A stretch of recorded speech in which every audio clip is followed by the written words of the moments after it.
இன்னைக்கு நம்ம தமிழ் டப்பிங்ல ரிலீஸ் ஆயிருக்க தி இமிடேஷன் கேம் படம் எப்படி இருக்குன்னு பார்க்க போறோம். வாங்க வீடியோக்குள்ள போகலாம். இது ஒரு சைக்காலஜிக்கல் த்ரில்லர் படமா எடுத்திருக்காங்க. ஆக்சுவலா இது ஒரு உண்மை சம்பவத்தை அடிப்படை அடிச்சு எடுத்திருக்காங்க. அதாவது வேர்ல்டு வார் 2 டைம்ல பாத்தீங்கன்னா ஜெர்மன் மட்டும் அவங்களோட கம்யூனிகேஷனை வேற யாராலையுமே ஒட்டு கேட்க முடியாத அளவு ஒரு கோடிங் சிஸ்டம் பண்ணி வச்சிருக்காங்க. அது பேர் பாத்தீங்கன்னா என்ஜிமா கோட். அதை மத்த நாடுகளால கிராக் பண்ணவே முடியல. இந்த மாதிரி சிச்சுவேஷன்ல பாத்தீங்கன்னா மேக்ஸ்ல எக்ஸ்பர்ட்டா இருக்க நம்ம ஹீரோ அதை எப்படியாவது கிராக் பண்றா அப்படின்னுட்டு இன்னும் சில மேத்தமெட்டிக்ஸ் எக்ஸ்பர்ட்டோட சேர்ந்து களம் இறங்குறாரு. அவரும் எவ்வளோ ட்ரை பண்றாங்க, இருந்தாலும் அவரால் கிராக் பண்ண முடியல. அதையும் தாண்டி அவர் கிராக் பண்ணாரா, அதுக்கு நடுவுலயே அவருக்கு வர பிரச்சனைகள்லாம் என்ன அப்படின்றத ரொம்ப நீட்டா காமிச்சிருக்க படம் தான். இப்போ இந்த படத்தோட பாசிட்டிவ் நெகட்டிவ் பத்தி பார்க்கலாம். பாசிட்டிவ் கண்டிப்பா இவங்க எடுத்திருக்கிற ஸ்டோரி பார்ட்ட சொல்லலாம்.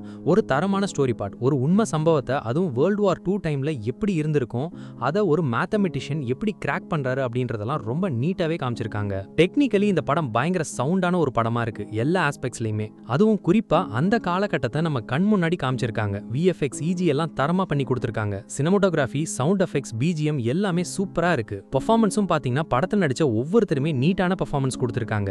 ரைட்டிங் வைஸ் ரொம்ப டீடைலிங்கா எழுதியிருக்காங்க ஒவ்வொரு சீனையுமே. படத்துல அங்கங்க ட்விஸ்ட் அண்ட் டர்ன்ஸ்லாம் வச்சு அது ரொம்ப சூப்பராவே கனெக்டும் பண்ணியிருக்காங்க. ஸ்கிரீன் பிளே வைஸ் பாத்தீங்கன்னா ஒரு இன்ட்ரெஸ்டிங்கான ஸ்கிரீன் பிளேவை தான் எழுதி எடுத்திருக்காங்க. நம்ம ரொம்பவே இன்டென்ஸோட உட்காந்து பார்க்க வேண்டிய ஒரு படமா தான் இது இருக்கு. ஏன்னா அவங்க கிராக் பண்ற போர்ஷன்ஸ்லாம் அவ்வளோ நீட்டா இருந்தது. மொத்தத்துல என்கிட்ட கேட்டீங்கன்னா இந்த படம் ஒரு தரமான படம் தான். ட்ரை பண்ணி பாருங்க.